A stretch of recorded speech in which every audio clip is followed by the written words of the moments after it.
हे दोस्तों, कैसे हैं आप लोग। तो आशा है आपके चेहरों पे मुस्कान होगी। ये हमारा एक नया सेशन है, नया शेड्यूल है।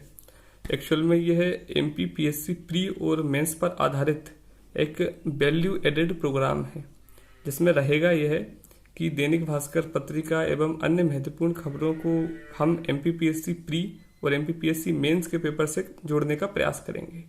MPPSC मेंस के लिए हमें ऐसे महत्वपूर्ण उदाहरण मिलेंगे, करंट की वो घटनाएं मिलेंगी जो आपके प्रश्नों को 1 से और 2 नंबर में बढ़ोतरी कर सकती हैं। अगर आप 3 लाते हैं तो 4, आप 2 लाते हैं तो 4, आप 4 लाते हैं तो 5। तो ये आपको एग्जाम्पल्स के तौर पे उपयोग करने में सहायता करेगा।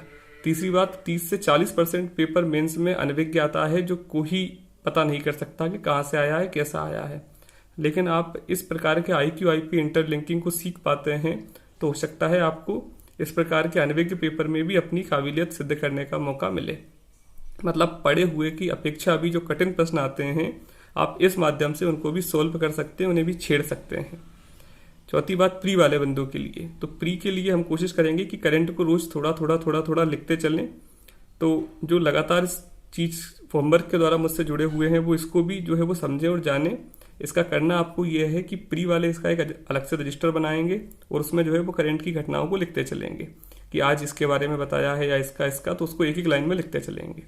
मेंस वाले जो भी बंदे हैं वो मेंस के कॉन्सेप्ट को लेके मैं बताने वाला हूँ किस आधार पर लिखते जाना है, और वो उस आधार पर पहले बिल्कुल सिनोनिम्स, बिल्कुल कम से कम शब्दों में और एक पेज में पूरा एक लेक्चर आ जाए। ठीक, मतलब 4 से 5 लाइन में आपको ये कलाकारी सीखना है, ना कि इसको टीपना है, ना कि इसको जो है वो दिमाग में बिल्कुल बिगाड़ना है। आपको सुन के समझ के और सीखना है, और उसके बाद आप फिर आसपास चलती हुई चीजों के आधार पर क्वेश्चन को बनाने की प्रैक्टिस करने लगेंगे। तो प्री और मेंस वाले दोनों इसको अपने अकॉर्डिंग करें। जो प्री का है उसे प्री के लेवल पे करे, और जो बंदा लगभग 60 नंबर से ऊपर है वो मेंस के लेवल पे करे। तो शुरू करते हैं। तो आज की जो सबसे महत्वपूर्ण घटना है मैं आपको बता देता हूं। आज की ये सबसे महत्वपूर्ण घटना है जो हमारे जनसंपर्क पोर्टल पे डली हुई है, वो इसका नाम है वृक्षाबंधन। वृक्षाबंधन शब्द आपको पहचाना हुआ लग रहा है, ये एक्चुअल में रक्षाबंधन का एक परिवर्तित शब्द है। कॉन्सेप्ट पूरा यह है कि रायसेन में कलेक्टर, हमारी एक मैडम है, रायसेन मध्य प्रदेश का जिला आप जानते ही हैं। यहाँ पे एक कलेक्टर हैं और उन्होंने एक अनूठी पहल या फिर एक नवाचार प्रस्तुत किया है, जिसमें होगा ये कि पूरे जिले में 15 दिन के लिए वृक्षाबंधन कार्यक्रम मनाया जाएगा। पूरा पखवाड़ा क्या मनाया जाएगा, वृक्षाबंधन क्या है, जिसमें भाई अपनी बहन को एक वृक्ष तोहफे में देगा, गिफ्ट में देगा राखी के अवसर पर, और बहन उस वृक्ष को फिर भूमि में रोपण करेगी और उसके पश्चात उसमें राखी को बांध देगी।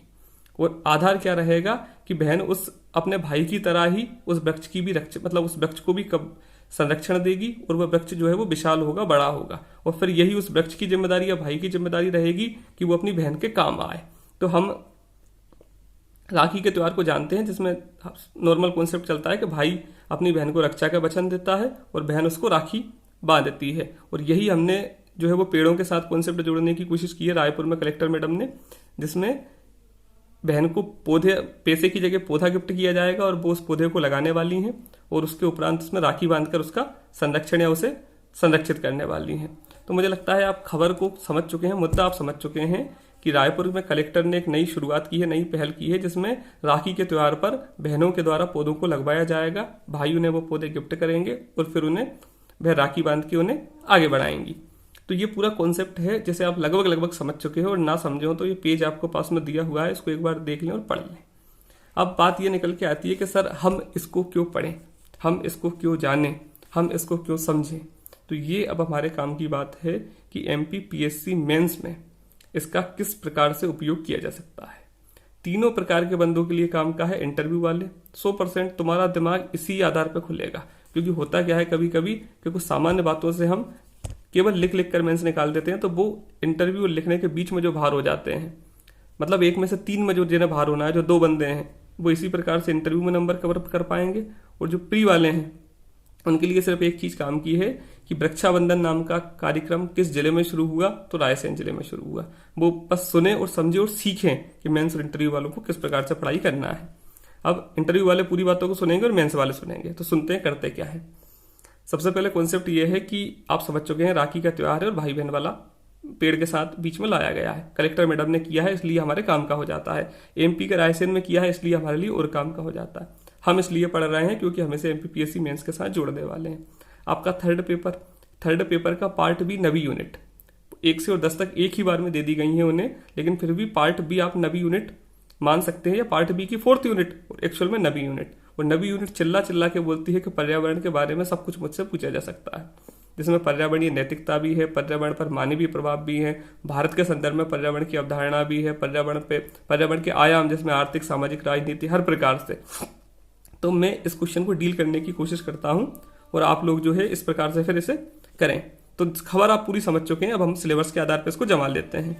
तो सबसे पहले यूनिट में दिया गया है पर्यावरण की परिभाषा। तो ये पर्यावरण अधिनियम की हम धाराओं के माध्यम से लिख सकते हैं और सामान्य क्वेश्चन चलता है कि हमारे आसपास का फैला हुआ चारों ओर का वातावरण पर्यावरण कहलाता है, जिसमें जीव जंतु पेड़ पौधे सभी सम्मिलित हैं।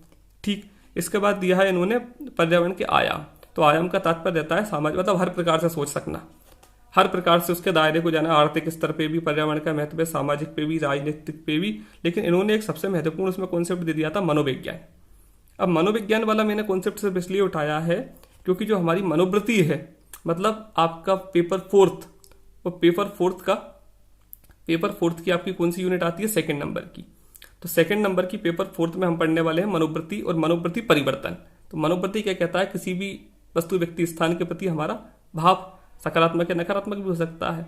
तो वर्तमान में स्थिति क्या है कि पर्यावरण के प्रति हम सकारात्मक है, लेकिन पेड़ों को काटने में हम लोग पर्यावरण में एक मनोविज्ञान, मतलब हम एक अंतर संबंध स्थापित नहीं कर पाते हैं।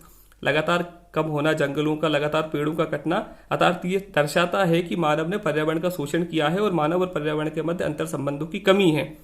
ऐसी स्थिति में अगर रायसेन कलेक्टर द्वारा वृक्षों को भाई बहन के रिश्ते में परिवर्तित करना, अर्थात ये मनोवृत्ति परिवर्तन का एक सबसे सुखद माध्यम है, सबसे सरल माध्यम है। हमारी परिवार के प्रति जिस प्रकार जिम्मेदारी होती है, प्रतिबद्धता होती है, आत्मीय संबंध होते हैं, उसी प्रकार अगर हम पेड़ों से भी आत्मीयता रखें तो हो सकता है पेड़ों को काटने पर प्रतिबंध रहे, पेड़ों को ना काटा जाए और जो है वो हरियाली को बचाया जाए। तो क्या समझे आप, समझे ये कि पर्यावरण का कॉन्सेप्ट है। 4th पेपर से हम जोड़ रहे हैं। 4th पेपर में आपका एक, मैंने मनोवृत्ति आपको एक ही लाइन पढ़ाई है, बस अभी पढ़ाया ही नहीं है पूरा, उसको करेंगे समय के साथ। लेकिन उसमें एक लाइन आएगी कि भैया मनोवृत्ति परिवर्तन में बाधक क्या क्या है, मनोवृत्ति परिवर्तन में सहायक क्या क्या है, मनोवृत्ति परिवर्तन के कारण क्या क्या है, मनोवृत्ति को क्यों परिवर्तित करें। तो उसमें हम ये उदाहरण दे सकते हैं कि भैया मनोवृत्ति परिवर्तन में जो है आत्मीय संबंध महत्वपूर्ण भूमिका निभाते हैं। जब तक हम अप्रत्यक्ष रूप से संबंध स्थापित करने की बात करते हैं, कानूनी रूप से या अन्य किसी माध्यम से, तो व्यक्ति कम मतलब रखता है। लेकिन जब पारिवारिक संबंधों की स्थिति आने लगती है तो वह उसके साथ संपर्क स्थापित कर लेता है। यही स्थिति रायपुर कलेक्टर द्वारा समझी गई और उन्होंने भाई बहन के पवित्र रिश्ते को पर्यावरणीय रूप से देखा और रक्षाबंधन के अवसर पर उन्होंने भाइयों द्वारा अपनी बहनों को वृक्ष का उपहार देने की बात की और उसके उपरांत बहनों द्वारा उस वृक्ष को लगाया गया और उसमें राखी बांधी गई।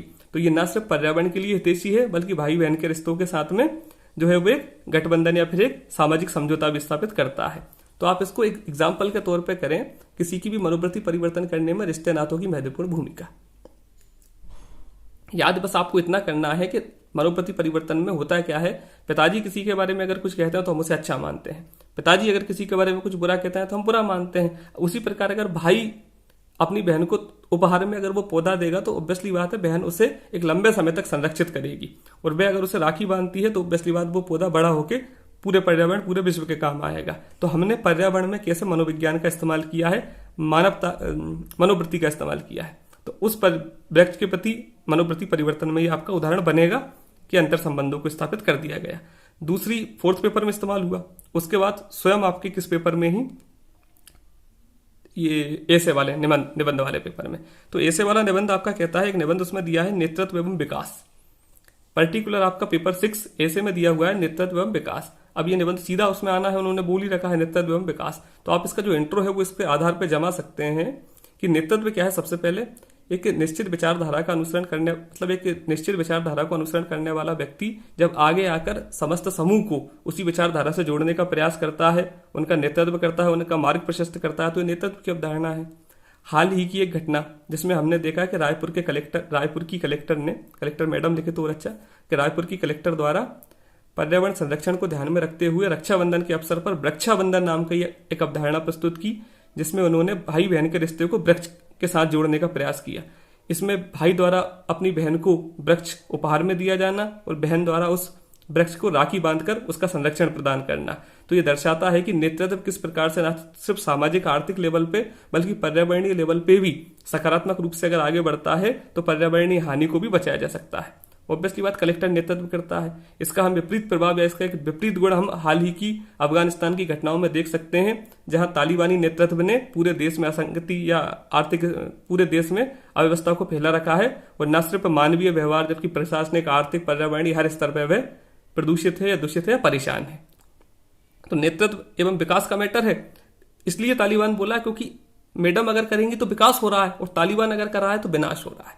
तो इसका आप ये इंट्रो में पटक सकते हैं, बिल्कुल चलेगा। नेतृत्व एवं विकास, हल्का सा नेतृत्व समझा देंगे कि नेतृत्व क्या है, एक निश्चित विचारधारा के साथ सभी लोगों को मार्गदर्शित करना ताकि आगे बढ़ पाए। और नेतृत्व और विकास का संबंध हमने रक्षाबंधन के रूप में वृक्षाबंधन में देखा, जो पर्यावरण को आगे बढ़ाने के लिए कलेक्टर मैडम ने शुरू कर दिया है, जिसमें न सिर्फ प्रकृति का संरक्षण किया जाएगा बल्कि मानवीय सहसंबंधों में भाई बहन के रिश्ते को भी आधार बनाया गया है। और इन्हीं बातों को समझा दे भाई वृक्ष गिफ्ट करने वाले, और नेतृत्व और विकास का परिणाम इस पे हम देख पाएंगे। और इसी आधार पर नेतृत्व एवं विनाश का एक परिणाम है जो हम वर्तमान में अफगानिस्तान तालिबान के संदर्भ में देख सकते हैं। तो ये आपके निबंध का इंट्रो होगा। तो ऑब्वियसली बात, इंट्रो अगर पढ़ेगा तो वो अंदर जाएगा और इंट्रो ही बताएगा कि आपको कितने नंबर दिए जाए ना दिए जाए। और हम वैसे अगर इसको लिखते तो हम नेतृत्व लिखते, विकास लिखते और नीचे उतारते हुए चले जाते, तो उसे लगता है कि ये बंदा जिंदा तो है लेकिन ये करेंट से रिलेटेड नहीं है। और इस प्रकार की आप घटनाओं को, आसपास की घटनाओं को जब इस्तेमाल करेंगे, नंबरों की गति ये होगी और आपकी इंटरव्यू की गति ये होगी। तो एक मेंस के लिए सेपरेट लेक्चर लाने वाले हैं कि भैया किस पेपर को किस अप्रोच से पढ़ें। लेकिन एक बात याद रखें कि हमारा टारगेट है 1001। हमारा एक्चुअल टारगेट है कि हम ओवरऑल मेंस में 1400 नंबर में से 1001 का दावा करते हैं।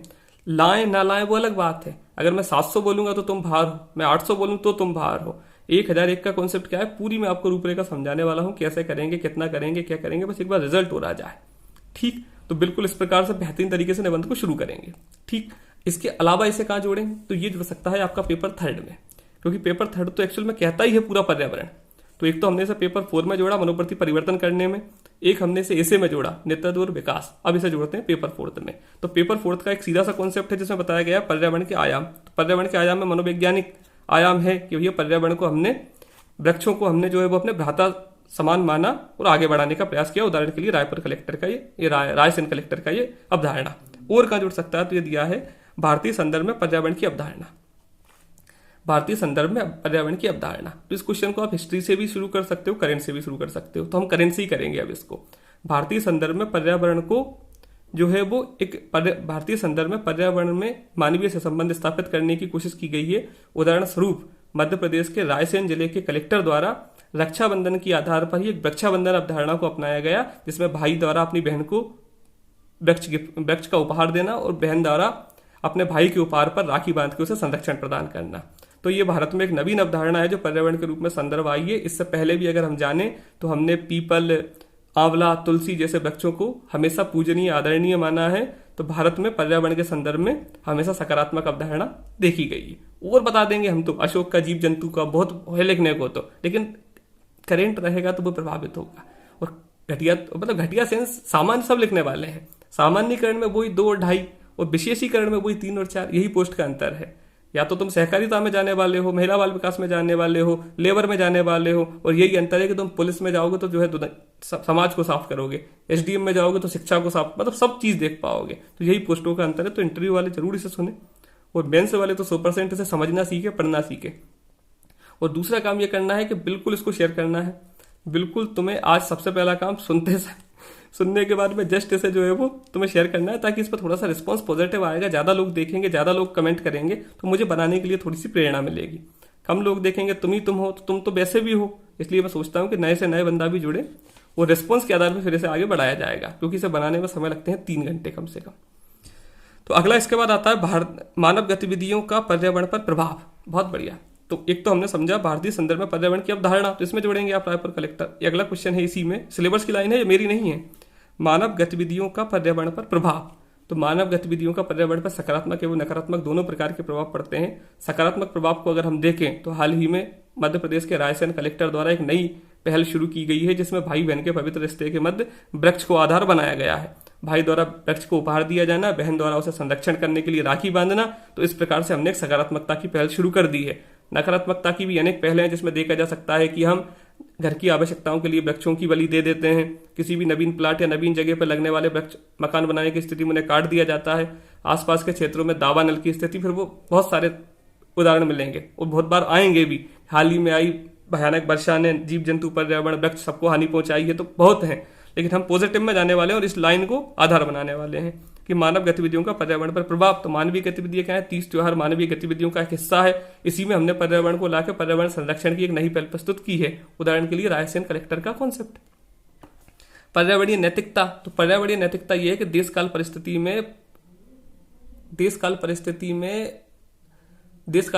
में वे सभी कार्यों को स्वीकार किया जाना जो मानव हित के लिए सर्वोपरि है। देश काल परिस्थिति तो वही तो हम कहते हैं कि साम दाम दंड भेद कैसे भी करके, हमें तो मतलब है पीएससी से, हमें तो कैसे भी पीएससी निकालना है, वही हमारा कॉन्सेप्ट है, साम दाम दंड भेद। वही बात एथिकल वैल्यू में अगर कही जाए तो नैतिक है कि देश काल परिस्थितियों में वह सभी कार्य स्वीकार हैं जो मानव हित के लिए सर्वोपरि हैं। ऐसी स्थिति में पर्यावरण का लगातार होता हुआ विनाश, तो इस स्थिति को ध्यान में रखते हुए रायपुर कलेक्टर द्वारा एक नया इनिशिएटिव, नई भी अवधारणा प्रस्तुत की गई। उन्होंने वृक्षाबंधन को रक्षाबंधन से जोड़ने का प्रयास किया। ग्लेड हो जाएगा पढ़ने वाला, लेकिन बस यही है कि तुम्हें शब्दों को खेलना आना चाहिए। वो पूछ क्या रहा है, एक दो लाइन बाद उसे पता चल जाए कि यही बात इसने लिखी है, पता चले दूसरे रास्ते निकल जाओ। तो यह बता देना, इसमें भी पर्यावरणीय नैतिकता में भी ये बिल्कुल आ सकता है। ये नैतिकता ही है कि उन्होंने भाई बहन के पवित्र रिश्ते में जो है वो वृक्ष को साथ में जोड़ा है, तो ये नैतिकता है। अगला आता है पर्यावरणीय शिक्षा, सार्वजनिक जन जागरूकता का कार्यक्रम। तो ये भी है पर्यावरणीय शिक्षा, बिल्कुल यहीं से शुरू करें। हाल ही में मध्य प्रदेश के रायसेन में कलेक्टर द्वारा वृक्षाबंधन नाम की अवधारणा प्रस्तुत की, वृक्षाबंधन नाम की एक पहल प्रस्तुत की गई, जिसमें भाई अपनी बहन को उपहार स्वरूप वृक्ष देता है और बहन उसे एक धागे के समान राखी को बांध के उसे संरक्षित करती है। तो ये पर्यावरण के संदर्भ में जन जागरूकता का एक नवीन प्रयास है। इससे पहले हमने शिक्षा के माध्यम से, पाठ्यक्रम के माध्यम से, सिलेबस के माध्यम से पर्यावरण को पढ़ा था, लेकिन अब वास्तविक रूप से हम पर्यावरण के निकट इस प्रकार की मानवीय गतिविधियों के माध्यम से आने वाले हैं। तो ये बिल्कुल आपका स्वीकार रहेगा और पर्यावरणीय शिक्षा में भी इस उदाहरण को हम लगा सकते हैं। तो हर जगह निबंध के रूप में अगर आप देखें तो, और इथिक्स के रूप में देखें तो पेपर थर्ड तो पर्यावरण कहता ही है, तो इन जगह इन दोनों को इस्तेमाल करने का प्रयास करें। इसके बाद जो आज का महत्वपूर्ण कॉन्सेप्ट आता है वह है, इससे पहले क्वेश्चन भी इसमें आए हुए थे, तो मैं आपको क्वेश्चन भी बता दूं पर्यावरण के वाले ही। पर्यावरण के लिए भारत द्वारा किए गए प्रयासों का वर्णन करें। तो प्रयास तो हमारे पास बहुत हैं, हमने सामाजिक स्तर पे भी किए हैं, जैसे सामाजिक बानिकी, हमने वैधिक स्तर भी किए हैं, जैसे पर्यावरण संरक्षण अधिनियम, हमने ये वाला भी प्रयास चलेगा आपका मनोवैज्ञानिक स्तर पर या मानवता स्तर पर या नैतिकता स्तर पर। ठीक, तो ये नैतिकता वाले में आप ठोक देना कि पहले तो गोला बनाना है कि सर इतने इतने स्तर पर प्रयास किए हैं। सबसे पहले ये लिख देना कि मध्य प्रदेश के रायसेन कलेक्टर द्वारा वृक्षाबंधन कॉन्सेप्ट 2 लाइन में करके, फिर बता देना विधिक स्तर पे, सामाजिक स्तर पे, राजनीतिक स्तर पे वृक्षारोपण अभियान, हर नेता के जन्मदिन पर वृक्ष लगाए जाते हैं। तो ऐसे करके जो है उसको 4-5 स्तरों पर बता देना। 100 नंबर का था तो 2-2 लाइन में करना था, ज्यादा नहीं जाना तो फिर भी एक पेज भरा जाता। पर्यावरण संरक्षण में धारणीय विकास की भूमिका, तो बहुत बढ़िया। धारणीय विकास क्या कहता है कि भविष्य के संसाधनों का इस प्रकार से उपयोग किया जाए कि भविष्य की पीढ़ी के लिए भी उन्हें संजो रख सके। तो यही अवधारणा भारत में मध्य प्रदेश के कलेक्टर द्वारा प्रस्तुत की गई।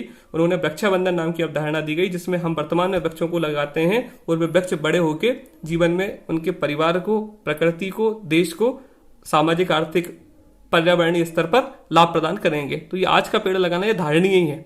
पर्यावरण का पेड़ मतलब पेड़ लगाना सबसे अच्छा धारणीय कॉन्सेप्ट है, क्योंकि ये पेड़ भविष्य में जाके काम देगा। आज तो ये धारणीय विकास में भी आपका एग्जाम्पल चलेगा। तो ये आपका एक बृहद कॉन्सेप्ट है, इसे आप 1-2 बार सुनेंगे तो आप समझ पाएंगे। लेकिन आप ये माने कि अगर आपने ये सीख लिया तो आपको पेपर में फिर कोई सा भी क्वेश्चन डरावना नहीं लगेगा। फिर मतलब सड़े से सड़े क्वेश्चनों को आप समझ पाओगे कि यार मुझे भले ही ये क्वेश्चन नहीं आ रहा है, लेकिन मुझे इसके संदर्भ में इतनी बातें पता है। तो ना आने से तो फिर कुछ सही, तो इसके आप फिर इसको जमाना शुरू कर दोगे। और अब जब जमाओगे कोई तो कुछ भी नहीं लिखेगा, तुम इतना तो लिखोगे, तो सड़े क्वेश्चनों में भी तुम कम से कम 2 से 3 नंबर उठा लोगे। और जो अच्छे क्वेश्चन है, जो तो सबको आने वाले हैं, उनमें तुम नवाचार कर दोगे। तो यही पैटर्न है। अगर मैं 1001 बोल देता हूं तो ये कोई ऐसा नहीं है कि उठा के दे दिया। भैया इसके पीछे लगातार सोचना और टीचर का मेरे ऊपर जो है वो आशीर्वाद और उनकी पूरी विचारधारा, तो ये काम छोटा नहीं है। लेकिन फिर भी तुम अगर लगातार इसे करते जाओगे तो ये होने लगेगा। तो वृक्षाबंधन कॉन्सेप्ट समझ चुके हैं हम। इसके बाद दूसरा क्या आता है, एक और मेंस का कॉन्सेप्ट है, उसे पढ़ लेते हैं और उसके बाद फिर प्री के 4-5 क्वेश्चन है उनको देख लेते हैं। तो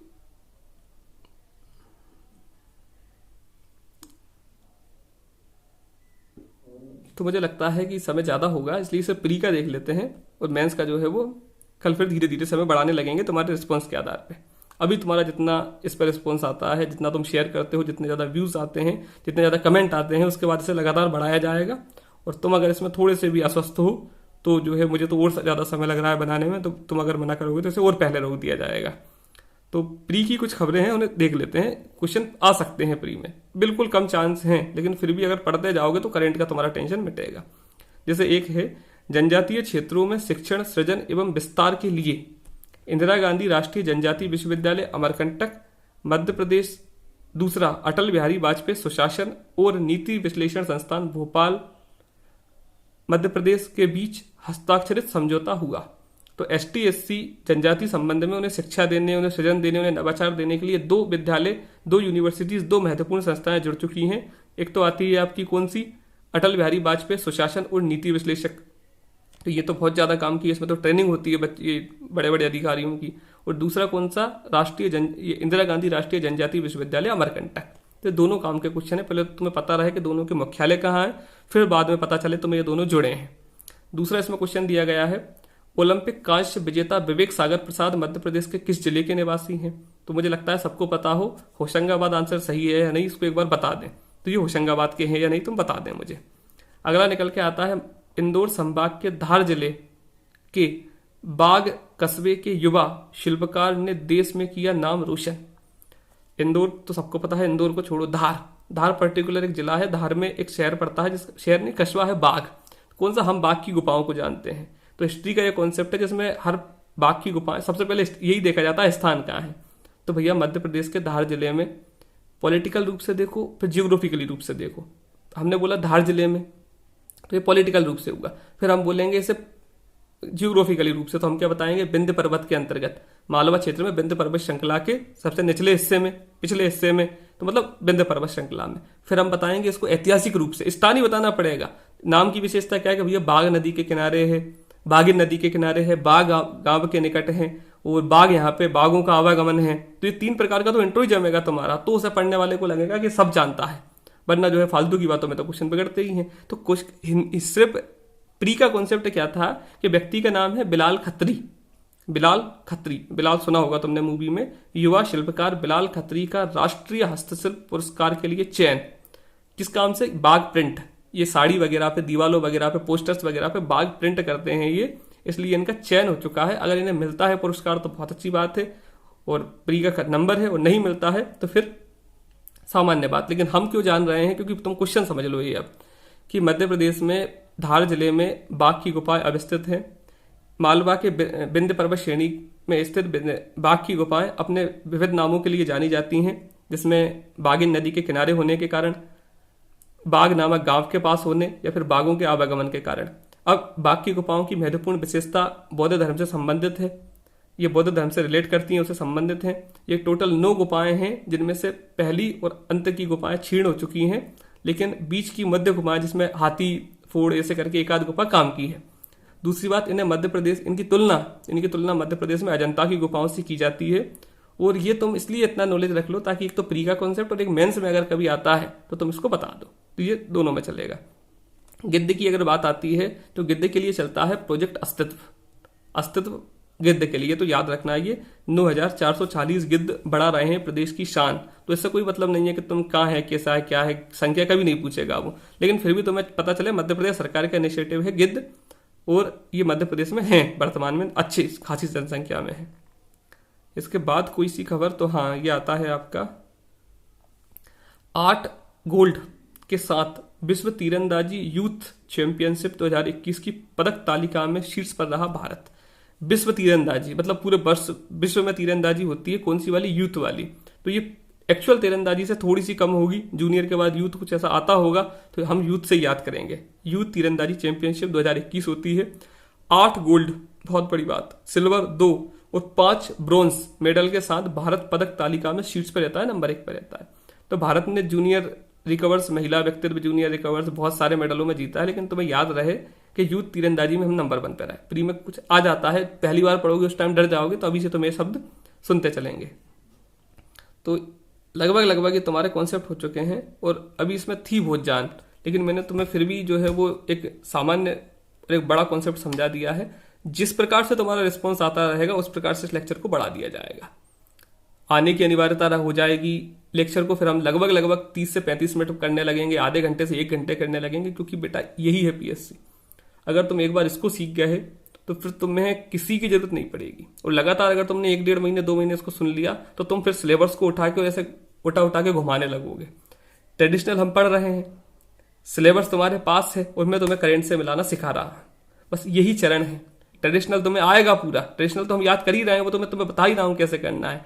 सिलेबस से अगर करंट रिलेट करना सीख गए तो ये मानो कि तुम पीएससी में बिल्कुल जो हो वो परिपक्व हो चुके हो। तो जो है इसको बिल्कुल तुम्हें अप्रिशिएट करना है, और इस पे जितने भी दृष्टिकर्ता आएंगे, व्यू आएंगे, उसी आधार पर अगला बनाया जाएगा। तो कमेंट करके पहले तो बता दें कि सर हम समझ पा रहे हैं, या फिर सर हम अभी भी वही बुद्धि वाले हैं जिसमें किताबों से पढ़ना रहता है और टीचर हमें जो है वो कुछ भी पढ़ा के चला जाता है, या फिर सर अब हम थोड़े से जो है वो नवाचार की ओर आगे बढ़ चुके हैं और आपके साथ पढ़ने में, नई नई चीज़ें सीखने में मज़ा आ रहा है। तो देखें अपने घर वालों के चेहरों को, देखें पीएससी के फॉर्म को, और देखें तारीख को। घर पे तारीख को लिख लें, मेंस वाले मेंस की तारीख लिख लें, नवंबर में 100% पेपर है, और प्री वाले भी लिख लें 1 दिसंबर के आसपास तुम्हारा प्री का पेपर घलने वाला है। इस बार जिस प्रकार तुम रोए हो, अगली बार आशा रहे चेहरों पे मुस्कान हो। तो अपने घर वालों के आशीर्वाद के साथ कर दिखाओ कुछ ऐसा कि दुनिया बनना चाहे आपके जैसा।